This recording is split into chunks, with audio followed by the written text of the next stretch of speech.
Welcome to CinemaSpection. I'm Tim. I'm Corinne. Salvation is here. The answer to infection is here. If you can hear this, you're not alone. There are others like you. There are other survivors. And they're ready to discuss Danny Boyle's horror thriller 28 Days Later from 2002. Hello? Hello? So who are you? I wake up today in hospital. I wake up and I'm hallucinating. I've got some bad news. They're infected. Infected! Father. Infected with what? Oh, I shouldn't have done that. It's the blood. There's something in the blood.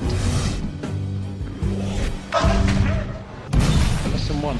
You never go anywhere alone unless you've got no choice. Hello? Lesson 2. Only travel during daylight unless you've got no choice. This really is a bad idea. You know why? It's obviously a bad idea. We have to leave now. More will be coming. They always do. They're dead. And you're gonna be next.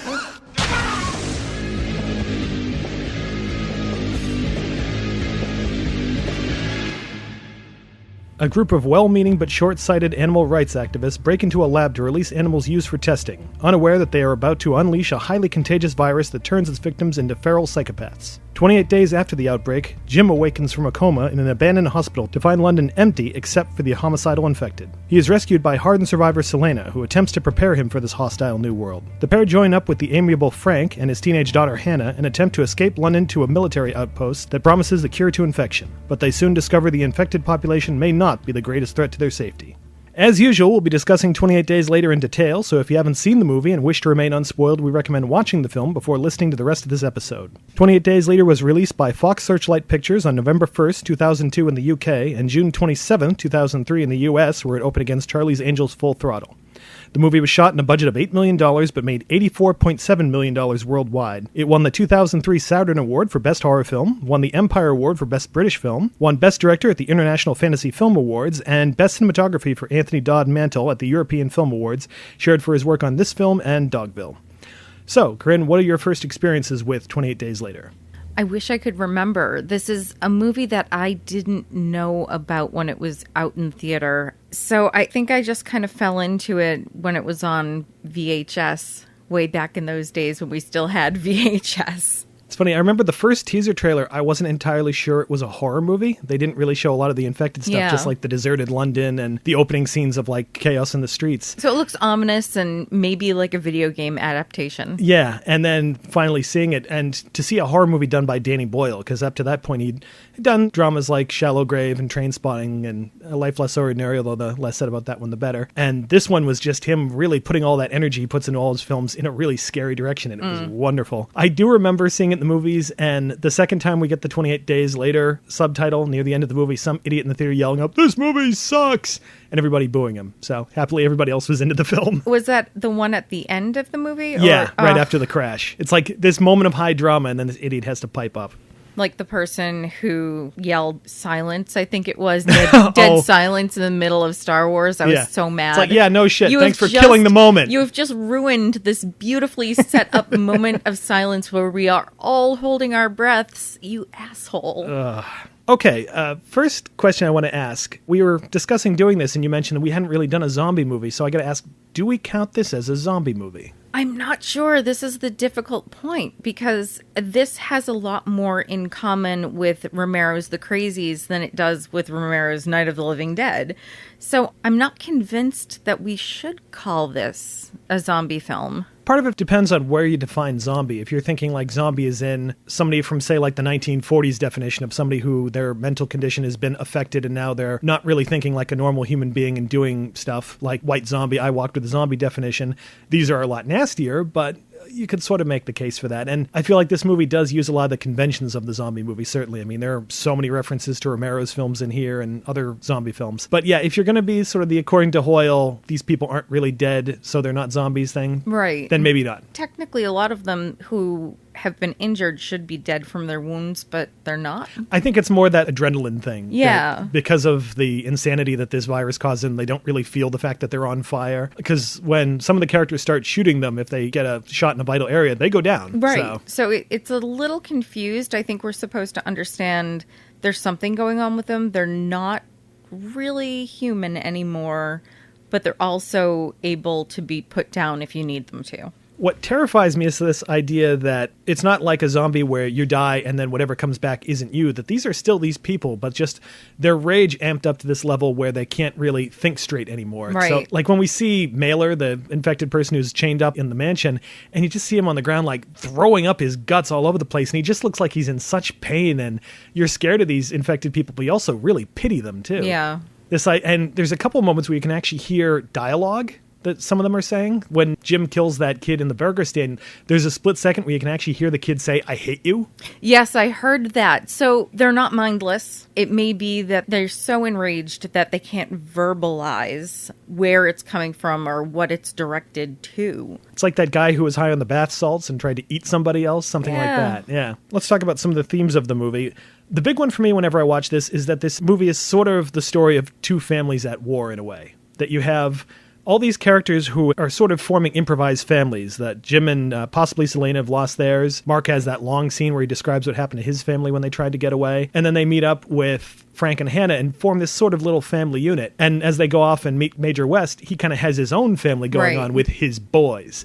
And it becomes about these two families fighting for what's best for each one. There's a lot of really interesting dialogue and gestures and moments that really reinforce that. That really bittersweet moment when Jim is having a nightmare and Frank shakes him awake just to get him out of it, and he just unconsciously calls him Dad. That broke my heart. Because in that moment, Jim had his normal life back. And Frank was kind enough not to correct him or wake him up further and just let him have that moment of peace. Or earlier in the same scene when Frank sees those horses running, looks at them, they're like a family, they're doing just fine. This idea that, again, getting together and being a family is kind of the way to survive here. Yes. As opposed to Selena, who oftentimes seemed like she'd much rather just be off on her own. She's afraid people would slow her down, but in fact it turned out to be a group of people that saved her. There's also this sense that Jim, having lost his family, is looking for sort of parents and family figures along the way. Selena's almost kind of a mother figure in the way that she's trying to teach him how he has to survive, gives him the rules, tells him you have to be smart, you have to be willing to cut people off if you need to. Yeah. Which, unfortunately, I've been watching a lot of prison documentaries, and I was listening to one today that was talking about how some newer inmates will come in and end up pairing off with an older inmate who will show them the ropes of this particular system. And it's very similar. It's, I know what's going to happen. I know it's rough. Here's how you stay out of trouble. I almost thought of it as stories I've heard about in Vietnam, the new soldiers and the old soldiers. And the old soldiers didn't really want to associate them with them much because they figured these new guys are inexperienced, they're going to get killed immediately. And if they lasted long enough, would start to show them the ropes. Yeah, it's such a similar setup. It's all very hostile environments. And beyond that, Jim starts to obviously see Frank as a father figure. Yes. And who wouldn't, because Frank is awesome. I know. And the really creepy one is towards the end, I almost figure before the big revelation of what's happening, he starts to see Major West as a potential father figure. He was a very commanding figure, and it's nice to be able to say, okay, someone else is in charge. I can just go about a more peaceful, settled life. This person will make the hard decisions. And there's even a moment when West kind of ruffles his hair like a like dad a with his child. kid. Yeah. Which it almost seemed endearing, but once you find out what that guy's really about, it's really creepy. Yeah. But it's also military versus civilians, which is a theme we saw a lot in Romero's Dead series. Definitely. There's a lot of, particularly Day of the Dead in this movie. Yes. There's also this sense of different philosophies of how to survive in life kind of butting up against each other. First, you have this idea that these guys who created this rage virus were trying to basically eliminate rage, maybe trying to create some kind of psychotropic drug. But I think the film argues for the fact that you do need rage to survive. Oh, yes. Rage and compassion are kind of the two things we see balanced off. That Jim is full of compassion at the beginning, and Selena's pretty low on it at this point because she needs to be. And we see that sort of flips, that Selena starts coming back to life again and being willing to be around people and take the risk of caring about people. And when Jim has to take on the military guys, it's very pointed that when he's fighting them, he's shot the same way the infected are. Yes. With the same jerky frame rate. And this idea that what he's doing, he needs to do to survive. So the rage of the infected people, in them, yes, it's fatal and taken to the extreme, but you do need some of it to be able to get through. So much further in the film, Major West has the line that it's just people killing people. And we get to see that. We see it played out in that mansion. And when we finally get Jim looking like he's infected, but he's not. He is a person killing a person in the very way that the infected would have done so. When he lets Mailer, the infected soldier, away, it almost feels like there's a moment of kinship there, even though for him it's just a tool to get them distracted while he tries to rescue the others. There's that great moment where they kind of share this look, and then Mailer's like, and just goes off and does his thing. There might be some gratefulness there. If we're to assume that they aren't zombies and that they're full of rage and that's really all that's wrong with them, they're just so full of rage, Jim may have been able to tap into something else because Mailer was starving to death. He was chained up, he was starving to death, he was abused, and then somebody lets him go. And gratefulness might sneak in there somehow. Like, yes, thank you. I pay you by not killing you. There's a nice mirror to that where when Jim first sees Mailer, there's a moment where he's on the ground and Mailer's kind of reaching for him. And it almost looks like more of a pleading gesture than an attack gesture. Yeah. Even though a second later he goes back to frothing at the mouth and trying to get at him. Which, going back to Romero's zombie series, the zombies, as the series goes on, become more and more human. They start to use tools. They attain a limited amount of speech. So the suggestion that there's more in there than just an infection is strongly rooted in film history. If these things had learned to eat, I wonder if they could have evolved a little bit with this virus, if they could have regained some of their faculties at least. Yeah, and it's possible. We're never really given enough time to find out because that rage plays out so violently, so quickly. We saw infected, what we're to assume is all over England, who were starving to death because there was no one else to attack. Well, that's the thing. I'm not even sure if they eat their victims. It's filmed in ways where it's unclear exactly what they're doing, if they're just beating them to death, eating them. There's one of the soldiers, when they get him in the kitchen, almost looks like they're trying to sexually assault him, frankly. It's very unclear, and I wonder if the infection is spread through saliva and blood, if they would have starved to death anyway. But because they kept passing it on, there were more people who had just started the cycle. The way the virus transmits itself, it does seem like one of those things that burns out quickly and just is focused on spreading, that they immediately vomit all the blood they can on whoever they encounter. Interesting that they don't attack each other. Yeah. You'd think if it was pure rage, they'd just bash each other's brains in if they were in a small area, but they almost hunt in packs in some scenes. There's so much anxiety in this film, the anxiety of open spaces where people should be, but they're not. The anxiety of too many people, the more than suggestion that something has gone horribly wrong, but not being able to figure it out. And you can see him piecing it together from newspapers and from flyers looking for missing people. It seems like he's slowly starting to understand what's going on before he's rushed by an infected. So who's infected? It has to do with paranoia. Could be your neighbor, could be your brother, could be your mom. Someone's going to turn and kill you, which makes it feel like you're always being watched, which is something that comes up in Mark's story. And Mark is talking a lot about how people were trying to flee.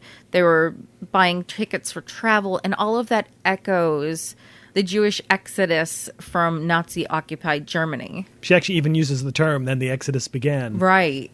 So we're shown, okay, well, this is something so evil and so deadly that we have to conjure the Nazi imagery. There's actually a lot of different real-life imagery that Boyle kind of uses in a lot of these bits. That moment when Jim is wandering around and just picking up money off the street and sticking it in a bag actually came from a picture of Cambodia after the expulsion of Pol Pot, with all the chaos there.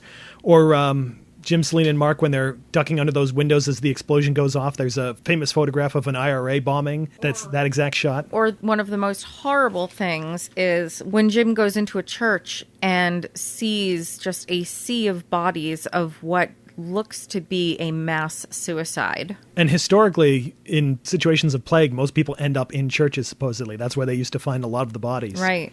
Or that really chilling image in the burger stop when he sees this woman holding this dead baby, which also came from a photograph of a mass grave of Kurds where there was a mother holding a child that same way. So I do feel like Boyle is learning lessons from Romero in that he is acknowledging media as a really big presence in movies like this.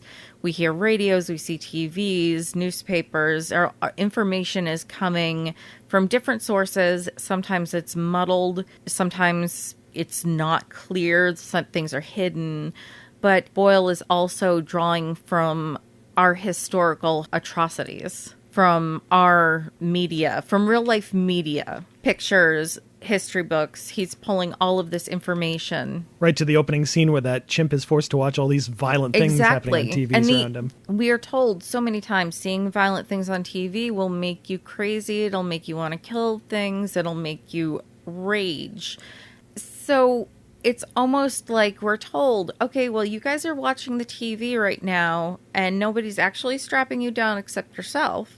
And you're going to watch some very, very violent things.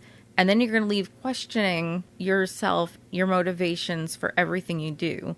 Are you infected? Which, again, like you mentioned, goes to Romero's take with, say, the crazies. Exactly, the crazies. It also follows a period where people were getting very paranoid about various diseases and infections. Mad cow, avian flu. Oh, here in America, we had the West Nile virus thing that still comes up, unfortunately. And that paranoia, I think, runs through the movie quite a bit as well. So let's talk about Jim, particularly Cillian Murphy. This was actually the first movie I had seen him in. I had no history with him, so I wasn't sure what to expect. And, oh, he's great. Yes, he's incredible. I saw him in Disco Pigs, and that movie, it's a rough movie. It's a rough, emotional movie, and there are times where it's a little bit inconsistent, but it broke me so badly. It was wonderful. Yeah, I feel like after this, then you just saw him everywhere. As you said, this movie was made for $8 and took in $87 million, so of course he'd be in demand after this. And he shows such range in that he can play such a nice guy here. I mean, he's instantly a hero you like and want to survive, and then turn around and play villains in Red Eye and the Dark Knight trilogy. Oh, that doesn't matter. He uses his features to their fullest extent because he has the look of some actors who look very otherworldly. Like, they're beautiful, they're handsome, they look not quite human somehow, but you really can't put your finger on it. And he plays to it. He plays both a softer romantic, but then he can pull off deranged just by changing his voice slightly. And you're like, how could I not see this man is psycho? Like, how did I miss this? And I can't think of very many characters he's played who doesn't have a turn like that in one way or another. Even the way he uses his physique, he has this kind of really thin runner physique, which again in the first half makes him look like this little kid. And then when he's running around the house, he looks really scary. Apparently the part had been written with Ewan McGregor in mind. Unfortunately, this was after The Beach when McGregor and Boyle had that rift over, he was supposed to have the lead role in that film, and that didn't work out, and they got DiCaprio instead. So that was it. And Ryan Gosling was also considered, but a scheduling conflict prevented him being in there. And much as I like Ryan Gosling, no, Murphy's perfect. Yeah, I like both of those actors, but I don't see how they would have done a better job. I feel like Ryan Gosling plays stoic a lot more, and that's really what this part doesn't need. This part really does need some expressiveness. It's very obviously a kind of a coming-of-age movie as well for Jim. You almost get the sense that I could imagine him as like a 17-year-old or a teenager, the way we see him living with his parents. And he seemed like an irresponsible young man who I always imagine that he ended up in a coma because he did some crazy stunt like parkour. Well, he says he was like a bike messenger who got hit. So yeah. Maybe he was like one of those asshole bike messengers who cuts everybody off. I don't know. Maybe he's like tires on Spaced. He was out at the club last night. He hears some kind of repetitive beat. He starts grooving, and then boom. But I like that Jim starts off actually this kind of sweet, decent, nice guy, and you get the sense he wants to think the best of people. And then he meets Selena, who has been through all sorts of horrible shit, who is just like the ultimate pragmatist. think they're good people. Good people. Yeah. Well, that's nice, but you should be more concerned about whether they're going to slow you down. Right, because if they slowed you down I'd leave them behind. in a heartbeat, Yeah. I wouldn't. Then you're going to wind up getting yourself killed. Selena, you think I don't get it, but I do get it. And I know I'd be dead already if I hadn't met you. Well, she's experienced so much more than he has. He didn't see everybody change, and we see a vacant London, basically. And at that point, there's a lot of people who would have gone completely mental, and there was a lot of murder on the streets, and Selena probably saw quite a bit of that. From her dialogue, we get the strong sense she's already met a couple people and lost them somewhere along the way. Right. So let's talk about Naomi Harris as Selena. She's emerged as one of my favorite horror movie heroines. As soon as you meet her, she's got her shit together, at least in terms of knowing how to survive. She's kind of the Carol of this. See, I look at her as, in terms of her arc, because Walking Dead, I think, took a lot from this. I see her as the Michonne, the one who's kind can of see that a little off bit. on her own, who doesn't really want to be part of a group, and slowly, as she gets to know people, kind of starts to embrace the group and realize that she has a place there. Harris is probably best known to audiences as Tia Dalma from the Pirates of the Caribbean movies, and the new Moneypenny for the Daniel Craig era of James Bond, as well as appearing in After the Sunset, playing Winnie Mandela in Mandela: The Long Walk to Freedom, and got an Oscar nomination for Moonlight. I like that when her point of view starts to change, it's not really because of Jim, even though they sort of have this dialogue back and forth about what it takes to survive and how you relate to other people, that it is much more about Hannah. It is protecting Hannah. I think the change really came when they had Frank and Hannah together and observed this family. This is a family, they survive because they have each other. I was thinking I was wrong. But what? All the death. All the shit. It doesn't really mean anything to Frank and Hannah because... well, she's got a dad and he's got his daughter, so... Cheeky monkey. I was wrong when I said that staying alive is as good as it gets. And that's her major turn. She, before, was like, no, I survive. I will cut you loose if you slow me down. And I think it doesn't just become a survival. It's the realization that she has to live.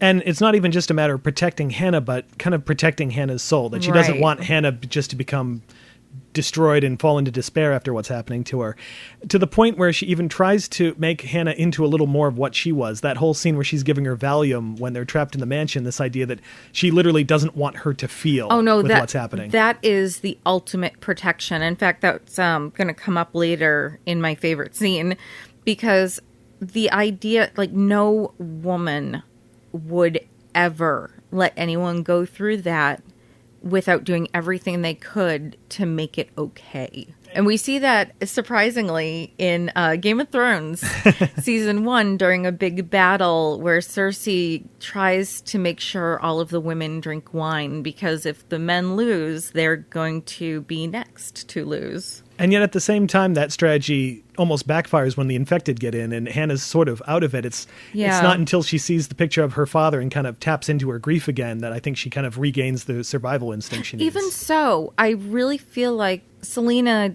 helped her because she didn't have to witness these men being murdered in a way. I mean, she was very removed from it. So the trauma is lessened. Oh, it's definitely the right move in the circumstances they were in at that moment. It's just once the infected get in and it's a matter of running around and surviving, then it becomes a little bit of a... Yeah, she needed her wits about her a little bit.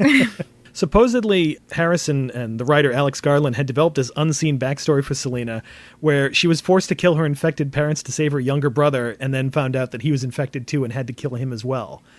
And you can see how that would lead to the mindset that we see her have at the beginning of the movie. Well, it's a cutting out of the family. It's letting yourself fly loose. So why get more attachments? Because those people will be gone too. And they are, in a way. I mean, we lose Frank, and then she briefly loses Jim, and then she thinks she loses Jim again when she thinks he's infected. But I think just knowing when he came back I think she finally felt like, okay, this is family. Family comes back for you. This guy's back. And this idea of hope that after everything Right. that happened, he can come back and still be around and be okay. To go back into The Walking Dead, I feel like if she continued on her original path, she would have ended up as Morgan eventually. Just having to clear and talking to herself and, I don't die. I see everybody else die. If she had continued. Yeah. Yeah. I think my favorite character of the movie, though, is Brendan Gleeson as Frank. Because, oh my God, I love Brendan Gleeson anyway. I mean, ever since, like, the fourth Harry Potter movie and In Bruges, just as a character actor, he is just always immensely likable. But I love the idea that you meet him in this situation, and he hasn't let the apocalypse sort of ruin his good cheer when he's meeting new people. So, this is great. It's just great. Of course, a celebration, I'd say. Why don't you all sit down? And, Hannah, what have we got to offer? We've got Mum's creme de menthe. Great. Creme de menthe. Aye. Look, sit, please. Get comfortable. Where are the bloody glasses? Middle cupboard. Ah, the good ones. It's a celebration. Top cupboard. And you get the sense that a lot of that attitude is for Hannah's sake, that we never really find out if his wife and Hannah's mother died during this or if it happened before. Yeah, we never find out, but there are subtle references to her being gone. There was a presence of her in the house. Her creme de menthe was in the house. It's not just we have creme de menthe. It's Mom's creme de menthe. And the photo that we see of the three of them, Yeah. Hannah is still pretty much close to the same age, so it must have been at least recent. But you sense that Frank has had to put on this attitude for a while, probably during this whole crisis, to keep Hannah going. They have Christmas music on and Christmas lights. And so much of this is the illusion of everything's okay. How can I make this as normal as possible for my child? As opposed to Selena's distrust of people, as soon as he sees them, he's like, go in the apartment, get in, Yeah. and saves their lives. I'm still not sure if we're supposed to accept that he was a cop because he has all the police gear, or if he was a cab driver because he has a cab, or if he just grabbed all this stuff on the street after everything happened. I honestly didn't even bother to figure it out. He seemed like the sort of man, no matter what his profession, would single-mindedly take care of his child. And I like that while he is good-natured, we see his frustration with things not working edging out every once in a while when his water trap on the roof isn't working. But, and it's good that you said that, he does have his moment of rage, and it's his moment of rage that gets him killed. When they got to the blockade and it was vacant, when there was nobody there, and he starts kicking at this pole that I think a crow is on. Eating like a corpse. Right. So that rage, getting so mad at that crow and not being able to get up there and kill it, is what killed him. So it's an example of unhealthy rage without the infection. I don't know if I'd call that one as unhealthy. It's just unlucky. I mean, he wasn't going too far with it. And even what he was doing almost seemed like it was motivated more out of a respect for the corpse that was sitting there. It was unhealthy because he didn't think, oh, the bird's on a body, eating the body. Maybe I shouldn't go near the body. Well, to be fair, the odds that one tiny drop is going to hit his eye, who could have called that one? No one, but I don't know. I personally would have been head to toe in something very safe. Playing his daughter Hannah is Megan Burns. Previous film role before this was Stephen Frear's Liam. And after this, she actually turned to music and has released several albums and singles under the name Betty Curse. And I like that even Hannah is not what you'd expect from a younger child in a horror movie. She has a couple moments of screaming. I mean, when there's rats crawling on her in the tunnel, I mean, who wouldn't? Who wouldn't? But I love that we see she is also like super competent. When they're changing the tires, she's the one who's taking care of it. And she's like a pit crew in a race, just like boom, boom. All right, it's done. Put it down. Let's go. But not just that. She's the mediator between the adults. Jim and Selena had a private conversation, and Selena asserted that Selena and Jim, didn't need Frank and Hannah, that Hannah and Frank needed them more. Hannah and Frank overhear this, and Hannah is the one to say, no, we need each other equally. We could die trying, Frank. Or die here. And anyway, it isn't true what Dad said. You need us just the same as we need you. We need each other. And we'll never be safe in the cities. The soldiers could keep us safe. So we have to try and get there.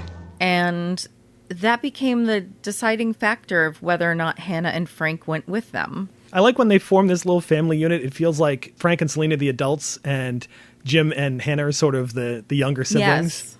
Yes. I think there's a point even when they first start off that's how they're oriented in the car, with the two adults in the front and the kids in the back.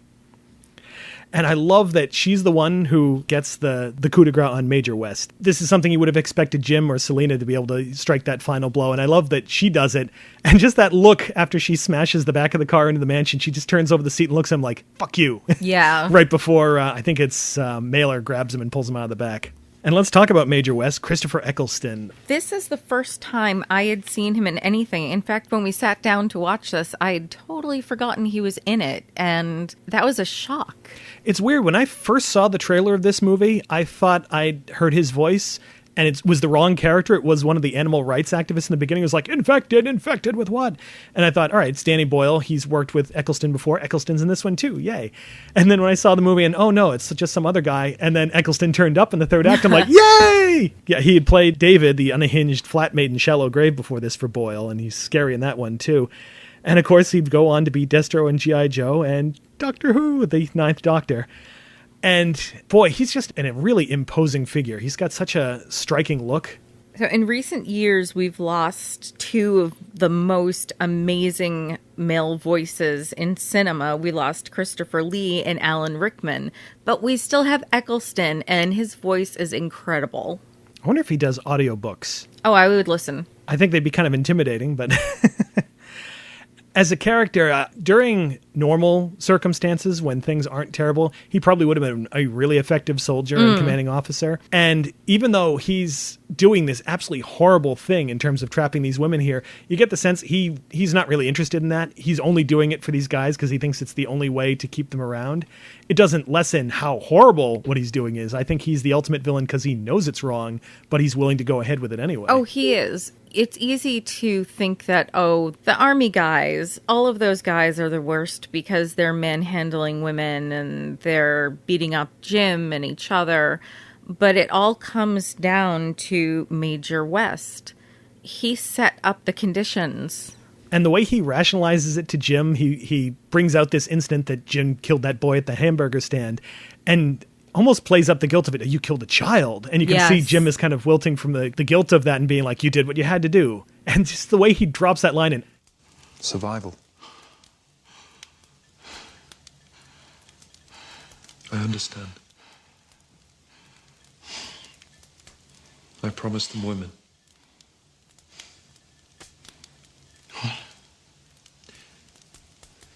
8 days ago, I found Jones with his gun in his mouth. He said he was going to kill himself because there was no future. What could I say to him? We fight off the infected or we wait until they starve to death, and then what? What do 9 men do except wait to die themselves?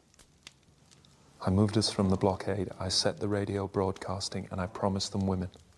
Just, that's the lead up to it, that he's preparing to drop this statement is, see, I was justified to do this too. You did what you had to do. Exactly. I'm doing what I have to do. I have to make sure these men stay sane. It feels like the grossness attached with wartime prostitution, where, in order to keep men sane, because men can't live alone, men have to have women, men have to have their sexual urges fixed. So it's gross and it's deeply misogynistic. And that creepy enabling thing that you could imagine, like the military or even, as we've seen, unfortunately, police departments where, these guys may do horrible, terrible things, but they need to do them to be able to do their job. It's for the greater good. The greater good. We were lucky, though. There was one character who did stand up and say, you can't keep them here. You've got to let them go. Sergeant Farrell, yeah. Yes. And I like that we see that he and West kind of have a little bit of a tiff before this happens, because Farrell has this wider view look at things, at the idea of if humanity wipes itself out, that's the Earth going back to normal. That the normal state of Earth is to a place without people. It's a pragmatic look at things. While West kind of looks at this, as you said, he sees this as, people killing people. This is normal. This is what I'm used to. Nothing's really changed. So I'm just dealing with this situation as I would a normal situation. People killing people, as I saw the day before this started and the day before that, and as far back as I can remember. It's interesting that the original actor offered the role was Robert Carlyle, who, of course, also worked with Boyle on Trainspotting. And 28 weeks later. Yeah, he would come back to play Don in the sequel. A couple other characters to note. Noah Huntley as Mark, Selena's traveling companion early on. And I love how the movie builds him up like he's going to be a major character. We get this backstory of what happened to his family, and then a scene later, boom, he's gone. And Selena's hacking his arm off and hacking him to death. And it really gives you this sense of nobody is safe in this movie. Yeah. I think it was important not just to build him up so that we knew nobody was safe, but so that we got to see how quickly Selena was ready to just do away with the issue. She would do what needed to be done. And that last moment where we don't even get to see the infection start to take hold, just that one sad look where he's just like, please, and nope, she won't even wait for it. One interesting cast member who every time I see this, I'm like, oh, I know that guy. Leo Bill, who plays Private Jones, the rather incompetent cook. Yes. The one that, yes. Who played the schizophrenic son in Living in the Dead, which you keep mentioning. I've got to see that one of these days. It's one of the most upsetting films I've ever seen, but that's not divorced from it being amazing, but difficult. And you sense in this group that, they have all these alpha male guys, and he's sort of the one who's just kind of going along. I'm not sure if he's actually interested in doing the horrible stuff they're talking about, but he's certainly not willing to stand up against them like Farrell is. There is this sense they're sort of feminizing him. Him wearing the apron when he's cooking, they constantly call him Doris for some reason. There was something very upsetting about that. He didn't seem against it, but you get the idea he didn't have much of a choice. He's the guy who's picked on, and I think his only defense, you see him kind of weakly like, come on, guys, when they're driving around him and he's just trying to get the groceries out of the car. But you get the sense that he kind of gives up fighting back, really. He just takes the insults and jibes and keeps his head down and figures he'll survive that way. But his character, in that he is taking on a female role, a traditional female role, I might add, pink apron and all, echoes Texas Chainsaw Massacre for me so strongly. It was very uncomfortable for me. He has one really interesting, defiant moment when they're about to take Jim and Farrell out to be executed, and Mitchell, the real aggro asshole guy, wants to kill Farrell slow with his bayonet, and Jones just shoots him. Mm-hmm. In clear defiance, he's like, no, I'm going to do this, and Jones shoots him anyway. It's the one time we actually see him standing up, and it's to shoot his superior officer in an act of mercy. Yeah.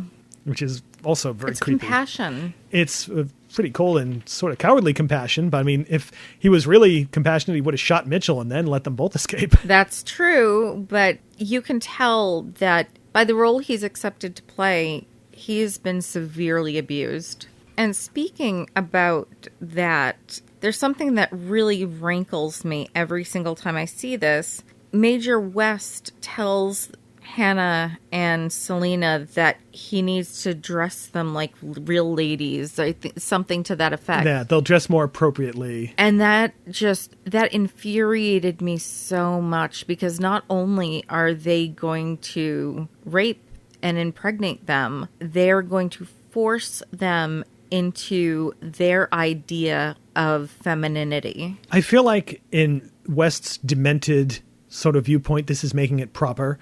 They're not just going to let the guys go at it. They'll have a proper courtship and dress them all up, and they'll probably have a dinner or something twisted like that. I almost feel like it's more revolting that way. Oh, I totally agree. You could almost look at it as this wider metaphor for what society does to women. Absolutely, yeah. Yeah. The way he tries to make it seem sort of friendly. There's a lot of nice dresses in here. We'll pick out a wide selection for you, like they're going shopping or something. Mm-hmm. Or the creepy way that when Jim's on the ground after he's been hit and he leans over like, you could be one of us, and Jim just stares at him. He's like very comfortingly like, it's okay, it's all right. And then looks up at them and just goes, him too.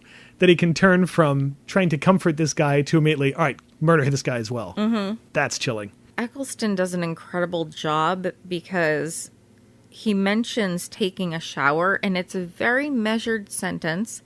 It seems innocent, but the way he says it is so creepy to me, because it makes it sound like he's already fetishizing the bodies.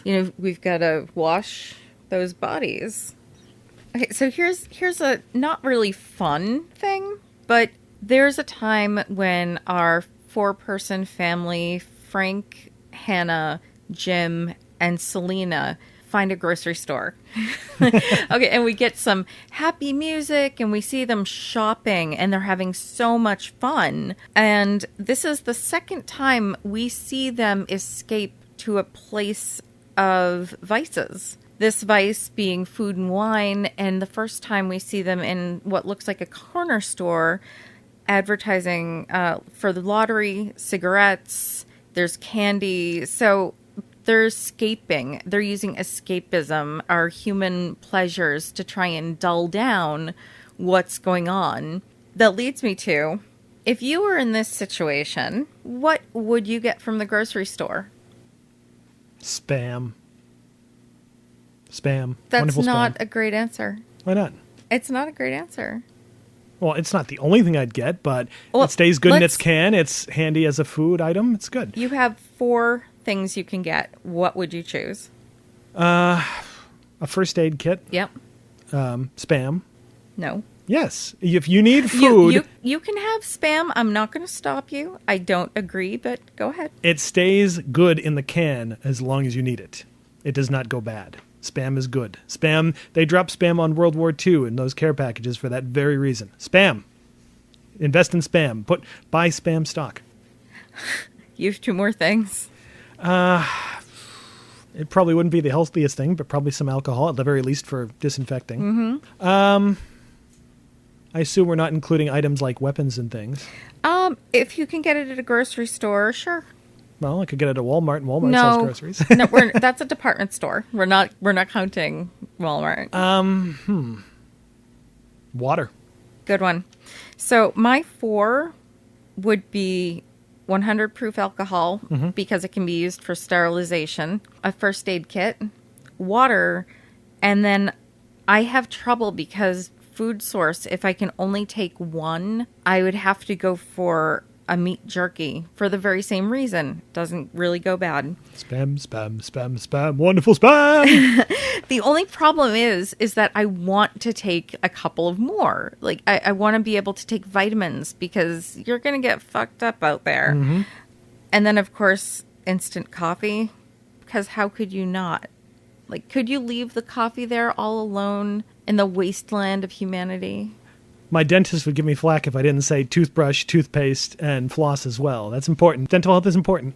So you kind of get the idea of how difficult it is to say, oh, well, I can only take a trunk full of what? And it spirals out of control because you're like, oh, well, I'm going to need Band-Aids and I'm going to need, for females, we'll need pads or tampons and you could just keep on all of these things that you need. And then you realize this is the joy that they're feeling in that grocery store. They have unlimited choices with limited space, but this is an instance where they have choice. It's the big Dawn of the Dead scene. Let's go shopping and let's have fun with it.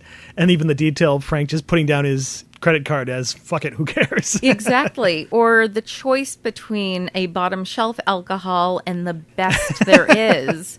Because it doesn't matter. Money, it doesn't matter. You can just take whatever you want.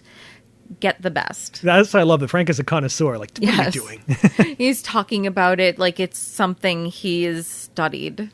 Or that all this candy that they've been eating because it's quick and easy sugar that they need to be able to move. They don't need it now, but Selena like, well, maybe this one. Because it's quality. Exactly. They're burdened with choice in this instance. I am relieved to know that, post-apocalypse, the raisins will still be moist because that's important.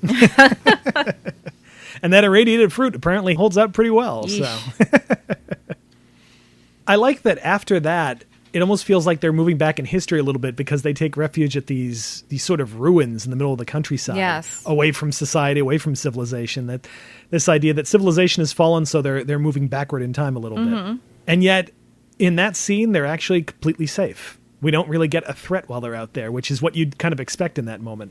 They're in a really open section of land where they can see any threat coming, but you can still feel the paranoia. Even though they're really having a good time, they're eating, they're happy they're eating, no one is sleeping well. Oh, Selena is. Well,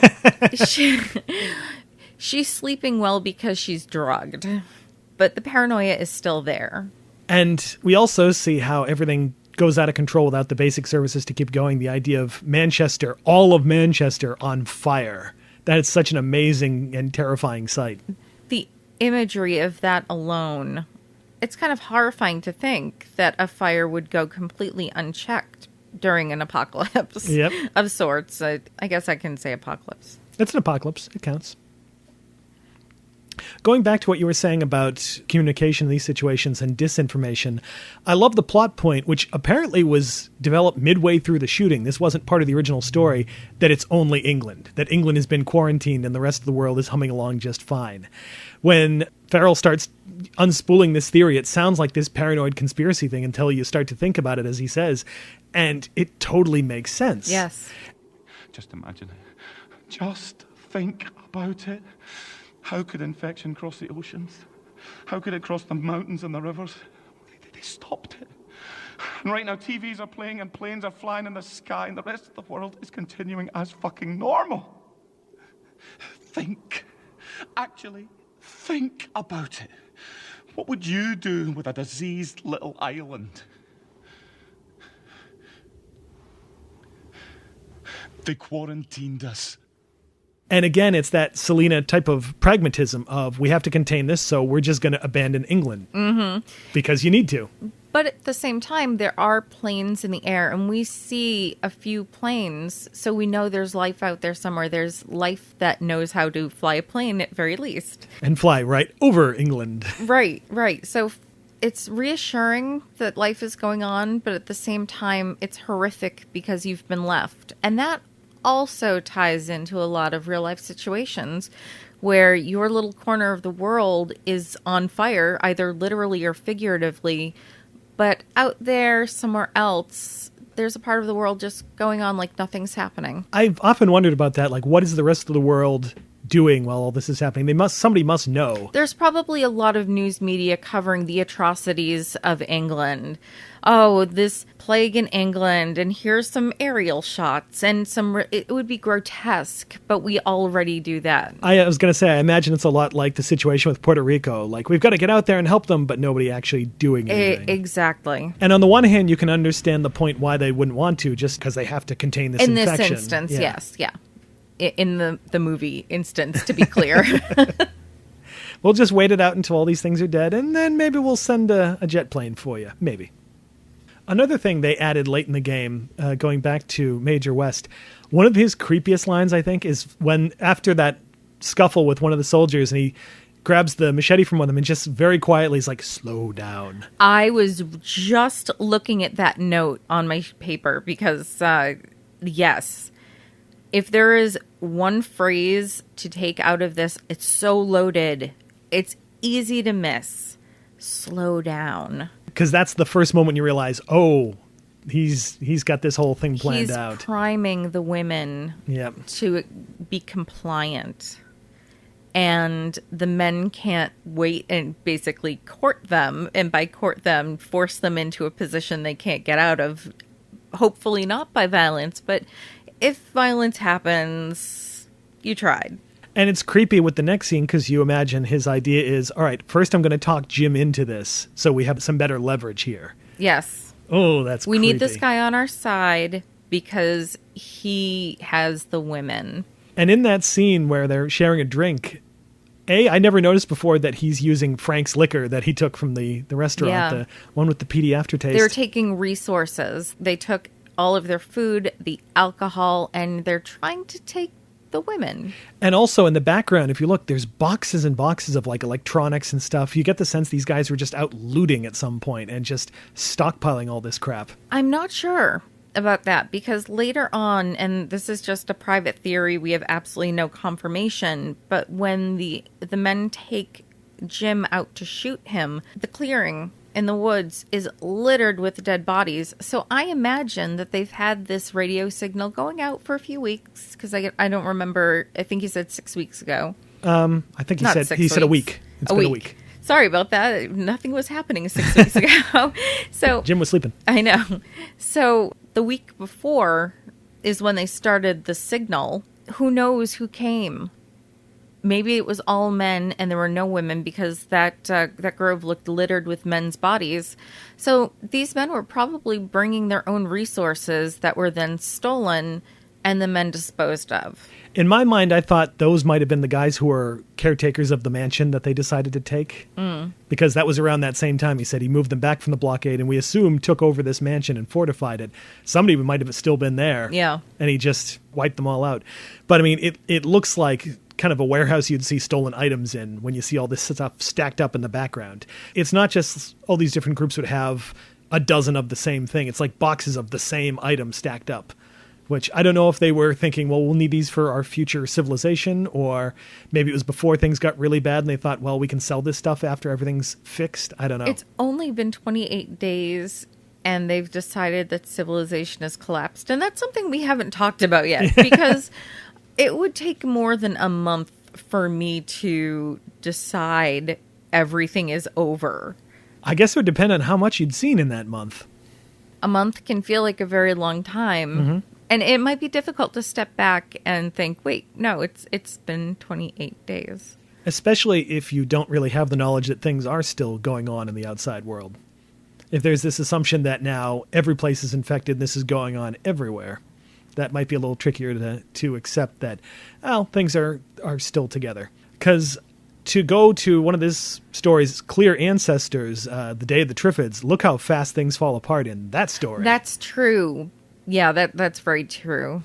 Because let's look at some of the connections there. I mean, that story opens the same way. Guy in a hospital who wakes up to discover everything is trashed, a lot of the city is vacant, and that there's this new threat that's attacking everyone. There are quite a few movies that take place just after somebody is woken up in the hospital.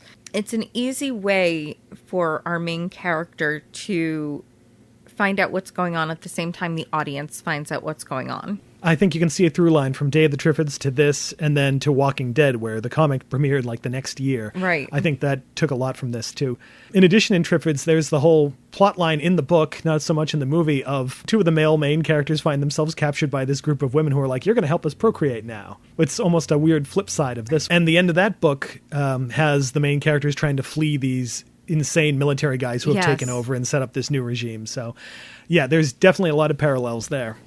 So we understand horror movies have conventions, and those conventions usually consist of don't do this, don't do that. And then, of course, the next thing that happens as the story unfolds is that they all get broken. All of those rules are transgressed.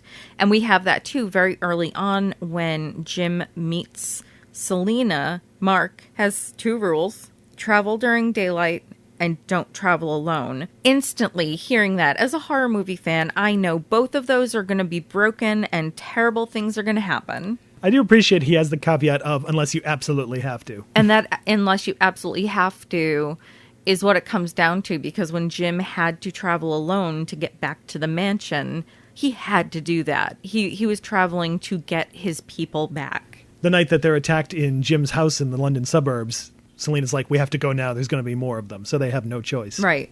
It also goes to that sort of classic horror thing of so many horror movies are about something strange happens and everything is kind of thrown into chaos. And most horror movies, at least classically, there was a sense that the status quo was returning by the end of it. And then it seems like with Night of the Living Dead, from that point on, there was a sense that maybe not. Maybe things are going to get chaotic and they're going to stay chaotic, and that's going to be the new normal.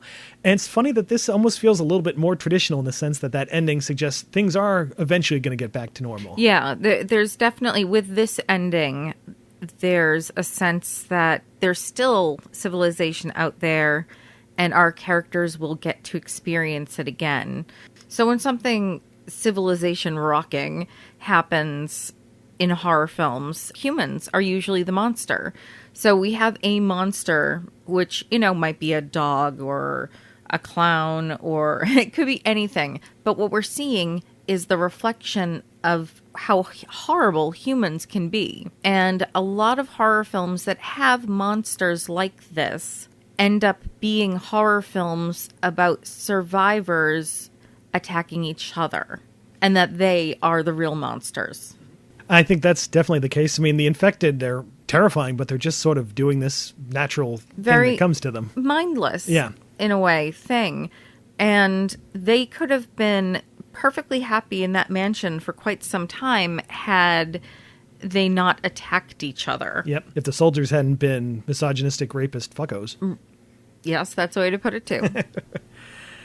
So Jim, when he gets to his home, he looks for his parents and he sees that they have died together. They made what looks like a suicide pact because this is just too awful for them to handle. But they leave him a note. They leave him a note to stay asleep.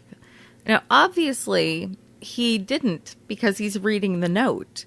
But why would they have written a note? I don't think they wrote it. Is it almost like a prayer? Yeah, I don't think they wrote it with the idea he was going to see it. Right. I think they wrote it with the idea that he's probably already dead.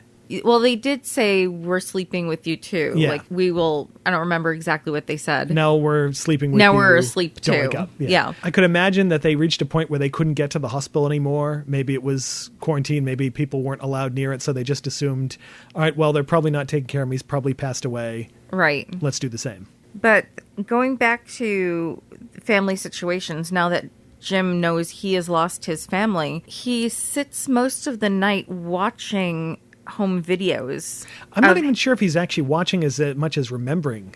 Really? Because I assumed he was watching them. Because he's in camera for a lot of them. We actually, it's not like he's filming them. We actually see him walk into frame at one point and pick up the orange juice. I am so glad I was observant in that moment. Also, they have no power, so he couldn't have watched them if he wanted to. You and your logic. Sorry. No, it's fine. The way he's kind of talking out loud to this memory, though, it's really sad. It's eerie, yeah. And of course, he can't even have that moment of fond remembrance because that's when the neighbors suddenly jump in and attack him. Right. Let's talk a little bit about the director, Danny Boyle, who his movies always have this absolutely amazing energy to them. Yes. And almost frenetic. Frenetic, the way they're shot, the way they're edited. And I think this one's no exception, even though I think partially because of some of the limitations of how they had to film it, he has to compensate in different ways. And this goes into a bit of the cinematography by Anthony Dodd Mantle. This movie had to be shot digitally, partially just because it was the only way it could be done for any of those scenes of London being deserted. They had to have a camera they could shoot really, really quickly, not have to worry about lighting so much. So they shot it on a Canon XL1 DV camera. And the thing is, I've noticed with a lot of Boyle's other movies, he has a real great use of lenses, like wide-angle lenses that distort scenes and stuff. You can see it all over Trainspotting. And there's not a lot of that here, and I don't know if that's a case of the camera couldn't really do that. So instead, there's a lot of canted angles. So many. I don't think I've seen this many canted angles in a movie since The Third Man. If you get any air sickness or motion sickness at all, you might want to, take some Dramamine before you see this. I was sick when we watched this, and I got seasick. And that's never happened to me before. And I've seen this movie several times, so they're very effective shots. But if you tend toward nausea, you might want to be aware.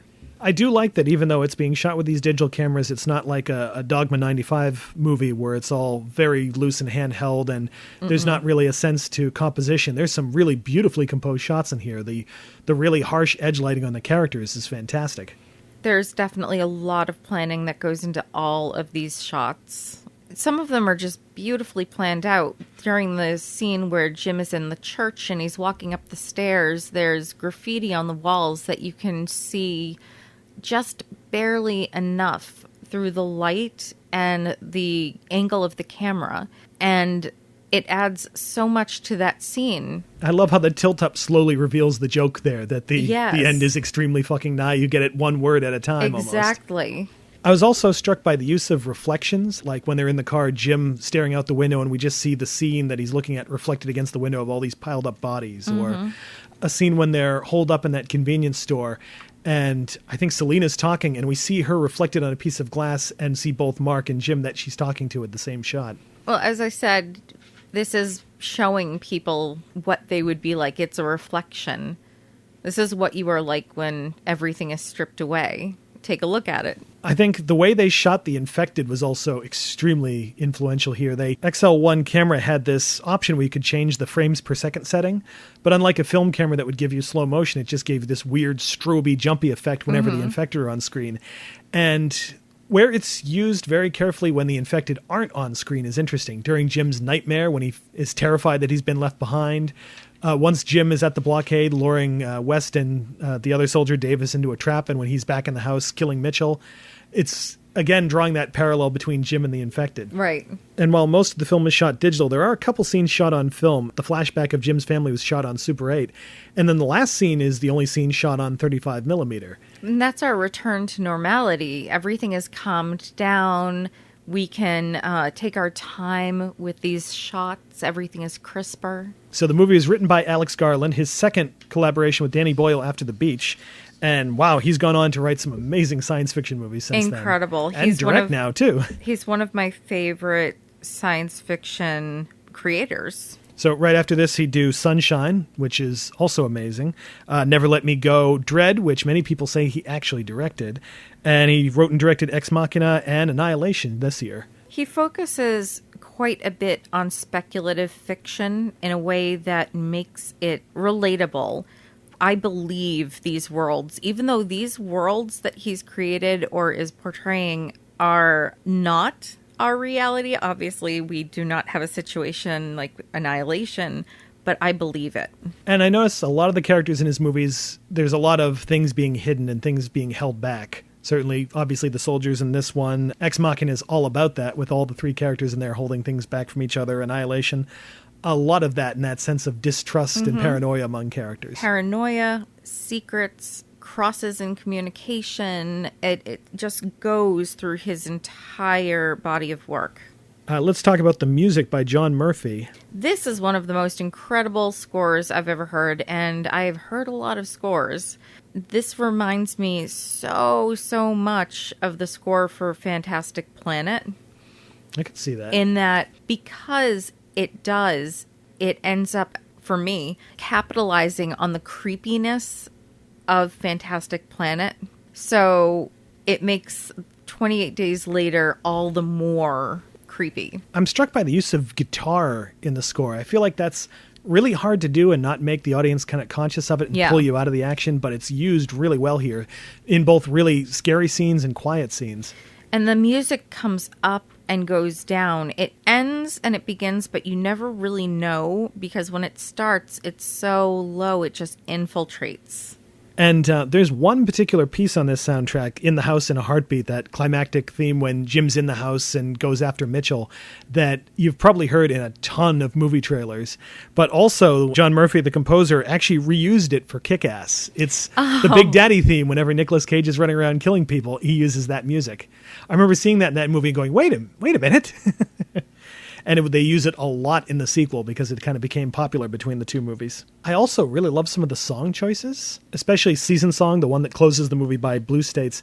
Boyle's always been really good at finding interesting bands and interesting songs to populate his films with. I mean, the Trainspotting soundtrack in particular is amazing, but with this one too, that one Brian Eno piece he uses a couple of times, that really ethereal theme that plays over the last scene, and interestingly enough, plays also over these scenes of the carnage in London. As soon as I saw this movie, I remember running out immediately and like, I need that soundtrack, and grabbing the soundtrack from it.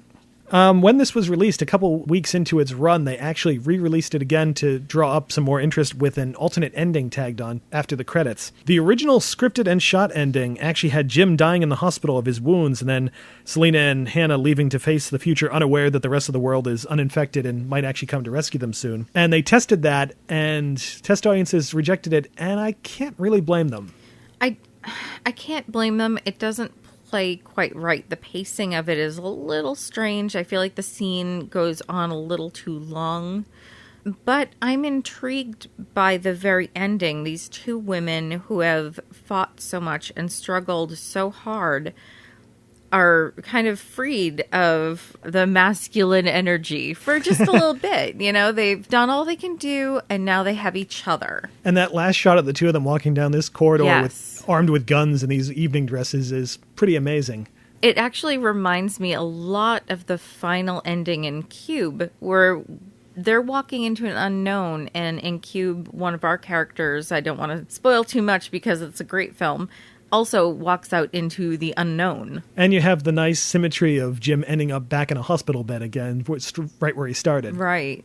Test audiences, I guess, they interpreted that as Selena and Hannah going off to their eventual doom. So it's possible, but I mean, they're definitely just going off into the unknown. But it's one of the reasons why Boyle decided not to use it, although he sort of shot an alternate version of the ending we do see where it's just Hannah and Selena alone in that cottage putting up the sign up for the plane. And it's definitely a lot more optimistic, but that part felt very tacked on. I could take the alternate ending. I wouldn't be totally satisfied because, like I said, I played way too long. But the coda felt very tacked on. Like, I don't need to see these ladies who don't... How do they know that there are planes? Do they just kind of eventually see one? Well, the implication is Hannah says he's flying back, so that these planes have been doing regular flights and they just haven't gotten a message out. Yeah.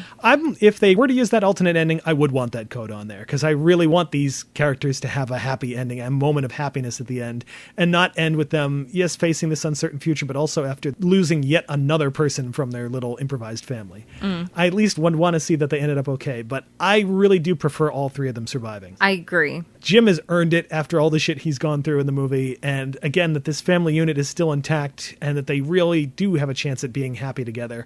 I like that. I think that works better. They've all lost someone.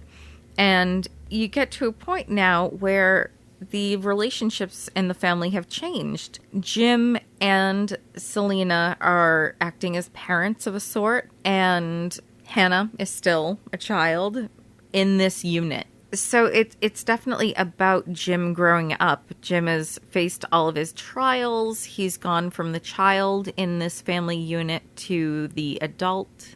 I almost agree that the experience of being a teenager and all of those hormones and rage, and you get through it, and then you're an adult, and everything might not be peaches and cream, but at least you're out of that rage.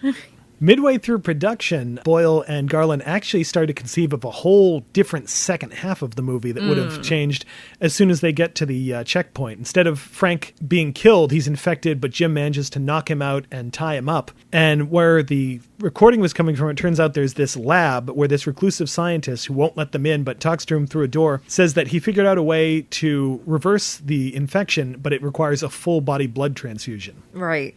And they test everybody, and Jim turns out to be the only one who has a compatible blood type with Frank, so he volunteers, and the end of the movie basically ends up with Frank cured, and this scientist lets the group into the lab where they'll be safe, and it ends with Jim tied to a bed in the same position the chimp was in, now infected, just frothing at the mouth. I don't love it. I don't either, and they realize that a full-body transfusion wouldn't work if one little drop of this blood is enough to completely infect you. There's no way that could scientifically work. It's interesting. There's like full storyboards for it on the DVD. It's worth checking out. As sort of an imagine, hey, wouldn't this be kind of cool? It's interesting, but no, it wouldn't work the way the film is set up. While I was doing research for this, I found the creepiest thing. It was a photo shoot Cillian Murphy did to promote the movie where they made him up as one of the infected. And it's really terrifying to see Jim with the creepy eyes and the blood coming out and just looking frantic. I might have to post a couple of those pictures with this episode because it gives you a sneak peek if they had filmed that alternate ending, what it might have looked like. Shall we get into some trivia? Among the big fans of this film was Stephen King, who liked it so much, he bought out an entire showing in New York City to invite all of his friends to go see it with him. Can you imagine having so many friends that you have to buy out an entire New York City showing? I know it's one theater, but could you imagine that? This sounds really mean-spirited, but I wonder if he had to do that for Maximum Overdrive for the premiere. I will hear none of this smack talk about Maximum Overdrive. Oh, all right. It's a TBS Saturday afternoon, Sunday afternoon movie. You can't take it away from me. All right. We're going to have words on that in the future, I predict, but... Cillian Murphy insisted on a closed set for all of his nude scenes, and I do think it's kind of a cool reversal that the guy is the one who keeps taking off his clothes in the horror movie and not the ladies. Yeah, you definitely see a lot of Cillian Murphy. Yep. Multiple times. Yep, in all sorts of angles. I do appreciate that we're flipping the script on that, and it's male nudity, full male nudity, not just like, here's a tush. Yep. And that we're subverting the horror movie trope of boobs. I think we get Selena with her shirt off. That's about it. Yeah, she's still wearing a bra, so in horror movie standards, it's still very chaste. And given how horrible what their intentions are to them, the way it's handled in the movie, I think, is pretty tasteful. It's much more tasteful than it could have been. I could have seen this go a completely different way. Yeah, the way that she manipulates the soldiers when they're fighting, she just runs up and kisses one to give her a chance to slip Valium to Hannah. I love the idea that she's smarter than these guys and is manipulating them. When she kisses that guy, he's suddenly like, oh shit, what do I do now? Yeah. He has no idea what to make of it. The scene where they blew up the gas station, they got all the necessary permits, but there was a miscommunication. So when it blew up, all these fire trucks showed up, assuming the explosion was an actual accident. Oh, no. That scene is amazing because there's a wide shot, and the first time I saw it, I assumed it was a computer effect. But no, they really just blew up this gas station in Canary Wharf. And clearly had a whole bunch of cameras on it. And I like that it blows up in stages. Like the gas station goes and then all the cars go. The film got some criticism for the scene where Jim finds that memorial in the middle of Piccadilly Circus. This, of course, opened after 9/11. Everyone thought they were sort of using that imagery. That was actually shot before 9/11. Even if it hadn't been, with how deeply entrenched this movie is in real human history horrors, I am more than willing to tie 9/11 into it with that imagery. The ironic thing is that unfortunately happened during the shooting of this, and the day it happened, they were shooting the scene in the apartment when they meet Frank and Hannah, and it's supposed to be the celebration. And Boyle said it was really weird and uncomfortable to film what's supposed to be a happier scene after that news came through. I'm sure it did. It probably tinged the happiness. There is a real interesting discomfort in Yeah. that scene that I wonder if it was born out of that. Yeah. There's an interesting mistake when the military jeeps first pull up to the mansion and the gate's being opened. It's being opened by Private Mailer, the same soldier who's infected. Midway through shooting, Boyle decided that Marvin Campbell, the actor playing Mailer, his acting was so good he decided, no, I want to have this guy, give him a much more central role, and decided to switch it out and have Mailer be the infected soldier. I did not notice that until you pointed it out, because I have a tendency to see men in uniform and I'm like, oh, it's that guy. It's a guy in uniform. If I need to know who he is, he'll talk to me. I didn't notice it until I listened to the audio commentary where Boyle points it out. Yeah. He in particular is a great infected. All the actors, the way they portray the infected is just fascinating. This sense of constant pain where they're thrashing and moving and barely able to control themselves. That priest who Jim first sees, who's just kind of choking and just sort of staggering, still kind of moving forward, but just barely. It's like not being able to contain this horror. In fact, I mean, when Mailer throws up, it's almost like he's physically responding to all this rage. He's trying to get it out. And you can hear him just sort of moaning. And the moment that really creeps me out is Jim in the church when he says hello, and those two infected guys sit up, and they don't immediately rush out. They just stare at him for a second with mouths open. Oh, man, that is chilling. The scene with the pile of executed bodies outside the mansion caused a problem after filming because some of the prop guys neglected to clean them up, leading a passing motorist to crash her car when she saw them and call the police. Oh, no. Thankfully, she was okay. One of the bodies ended up being donated to this pub, the Wooden Spoon in Wiltshire, where the crew spent a lot of their off hours. Apparently, they had it on display in the pub for a while. Did the production company comp that woman for her crashed car, at least? I sure hope so. I mean, how do you file the insurance claim on that one? Exactly. You saw a bunch of props that looked like dead bodies, crashed car. Like, you know, somebody should have taken care of that because those bodies should have been cleaned up. Don't make me come down there. While filming the deserted London scenes, they actually only had 1 hour to shoot those every day. It was like from 4 to 5 a.m. That was the only time the police would actually cordon everything off. And they still had to deal with a lot of people coming out of the clubs who, you know, might not really be conducive to finding another route home or not ruining the shot. So Boyle and the crew got the most attractive men and women possible to kindly ask them, hey, do you mind going this way? And that worked. Yeah. Well, we do see very far in the distance a car just drive right by quick enough that it takes some searching out, but it's definitely there. There's a couple shots where if you look carefully in the background, you might see one car go by here and there, but they do a very good job of it. When they shot the scene on the highway, they actually closed down traffic on the M1 very slowly and shot it with multiple cameras and got literally 1 minute of footage. And Wow. using editing, they turned that into their whole trip past Manchester. They did a wonderful job with that 1 minute of footage. I assume there's obviously some digital cleanup there too to erase a few things, but they did a great job. On the DVD, there's one deleted scene where you can see what it looks like before they digitally took out the rest of the cars. So there's one section of smash stuff and then just cars going by in the background. It's weird. As for the legacy of the movie, of course, the sequel followed up 28 weeks later, and surprise, surprise, the sequel's actually really good. It is very good. I don't think it's better than this, but it's not attaining to be. It is a completely different animal. And it has a really interesting metaphor for American intervention in Iraq, this idea. We're going to go in and clean it up, and these American guys think they have it contained and, of course, screw everything up completely. It's got a really good cast, too. Rose Byrne, Robert Carlyle, as we mentioned, Jeremy Renner, Idris Elba, a lot of good people. They're not in 28 Weeks Later, our three heroes from this one, and I'm kind of glad, considering what happens there. I'm glad. I don't want to have the continuing adventures of, I want to see in X amount of time, this case 28 weeks later, how another group of people is coping. More importantly, I like to think that they flew off to America or Australia or something, and they're perfectly safe, Yes. and nothing bad will ever happen to them ever again. All of their chickens will be fertilized. There's been rumors of them wanting to do 28 months later, but it just hasn't worked out. Recently, Garland said he doesn't think it's ever going to happen, unfortunately. The scheduling for all of those people, it's probably not going to work out. I'm amazed they finally got Trainspotting 2 off the ground. Oh, I know. The movie also inspired a comic series, which was sort of a prequel following Selena up to the minute before she met Jim, and also the development of the virus. Of course, I think this movie had a big influence on the Dawn of the Dead remake. The fast zombies in that, and the way they're shot is very much out of this They're film. very similar. And I know there was a lot of talk about that and people decrying the new Dawn of the Dead because, oh, well, they're just capitalizing on 28 Days Later, but I think there's room for everyone at this table. I think so, too. And as I said, I really feel like this had a big influence on The Walking Dead. Absolutely. There's a lot of characters where you can see direct parallels. We mentioned, I think that Selena has a big influence on Michonne.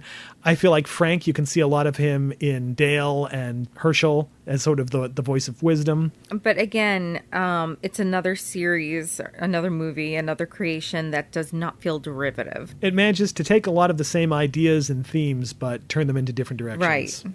Okay, what is your favorite scene? Right, my favorite scene is kind of gross. It's gross in that it should never be anybody's favorite scene, but it's when Hannah and Selena are trapped by the military men and being forced to try to put on clothing. So I've set it up, and we talked about it a little bit before, but the sacrifice Selena goes through, she sacrifices herself. She kisses this guy. She makes it seem like she is going to comply with his sexual desires. It's not going to have to be work for him. Just give him a little privacy to put on some clothes because they're ladies. You need to leave me alone with Hannah. Okay? Listen, right, the OC... Yeah, he wants us to dress up nice. If you want us to get changed, you have to leave the room. Okay? It's just polite. And then to sacrifice again by protecting Hannah and making sure that she doesn't know or feel what's going on. Okay. We're going to eat these, Hannah. Okay? Come on. You eat these. Eat these. Are you trying to kill me? No, sweetheart. I'm making you not care. Okay? And you've got to really notice something striking here. Selena does not take any of the pills herself. She wants her wits about her. She knows she's strong enough to go through this ordeal and come out fine, but she's trying to protect an innocent. And I find that incredibly sad and moving, and it's by far my favorite scene. My favorite scene is also my least favorite scene in the movie, and that's the moment when Frank gets infected. It's such a tough scene, but what it reflects about that character, like you said, he has this moment of anger and pays for it and immediately knows he's doomed. Dad, are you all right? Yeah, I'm fine, sweetheart. Sorry I lost my temper. Hannah, I love you very much. What? Keep away from me. Stay where you are. Dad? Keep away from me! Dad? Keep away from me! Keep away from me! Keep away! He knows this is going to be the last moment he's going to have Yeah. to be able to express that to his daughter. And Amy's like, keep away. Because he knows a second later he's going to go homicidal. And again, that's somebody protecting Hannah. And Brendan Gleeson's physical acting as, unlike a lot of the other people get infected and like a second later they're off, he fights it. And you can see him fighting it. He'll like keep turning back toward them and then turning away like, no, don't go near them. Just like constantly he'll just look over his shoulder, see them and like keep fighting again. And then when he finally turns and he's all the way gone, it's just, it's soul crushing to see this guy who's so lovable and friendly and nice turned into this homicidal maniac. It's a very this can happen to anybody moment. I mean, before this, we see it happen to Mark for a couple of seconds, but we haven't really gotten to know Mark, so who cares? But definitely with Frank, we feel that one. And again, that change of tone in the movie is darker from here on in. And I often wondered how awful it would have been if Frank had survived long enough to see what they had planned for his kid. And eventually he would have been marched out with Jim and probably shot. Oh, absolutely. All right, what are your recommendations? I have two recommendations. Definitely run out and get Children of Men. It's another situation where something has gone horribly wrong and resources, in this case being children, are prized. The other one, honestly, is just a generic, just watch everything Alex Garland has ever done. Tap on his window and ask him very nicely to just give you all of his stuff. I want all of the things you have ever made. Please do this for me. But actually, please don't go tap on his window. Yeah, leave him alone. Let him write. I don't endorse this at all. What I was actually thinking of that I also wonder if it borrowed a lot from is sort of a horror comedy, Night of the Comet, where a comet passes over Earth and wipes out 90% of the population, except for a certain few who are shielded from it. And then there are other people who are halfway exposed to this comet and turned into these disgusting, nasty zombies that are kind of like the infected here. And in that one, the civilization is going to be rebuilt by these two valley girls who at first are kind of like, hey, this is fun. They go shopping, they take over a radio station. It's all kind of a riot. And then the third act of that one has a kind of a similar turn with these scientists who claim they're trying to help everybody when they're doing horrible things to the survivors. But that movie is like this, but a bit more fun. The other one I'd say is a weird little independent horror film called The Signal, where this weird TV signal starts playing on every TV everywhere and starts turning people into psychotic maniacs. A little different than in this one. They're struck by these delusions that slowly turn them homicidal. And it's almost structured as an anthology with these three different stories. With that one, it's fun because you actually get to see the point of view of some of these people and their hallucinations and understand why they're acting the way they are. And then once you see that outside of them and realize how terrifying it is, it gives it this interesting perspective. That ends our discussion, but not the conversation. If you'd like to have your say about 28 Days Later or feel that we missed something, check out the comments section for this episode on CinemaSpection.com and start talking. Email your comments, complaints, questions, and suggestions to cinemaspection@gmail.com. You can also like our Facebook page and follow us on Twitter at CinemaSpection or @WithSharpThings. Our show is available on iTunes and Stitcher, so if you like what you hear, please subscribe. If you have a moment to spare, please leave us a review as well. We appreciate your feedback, and your reviews increase our visibility. We'll be back to discuss another movie next time. Until then, thanks for listening, and remember to keep watching closely. There's more to a movie than what's on the screen.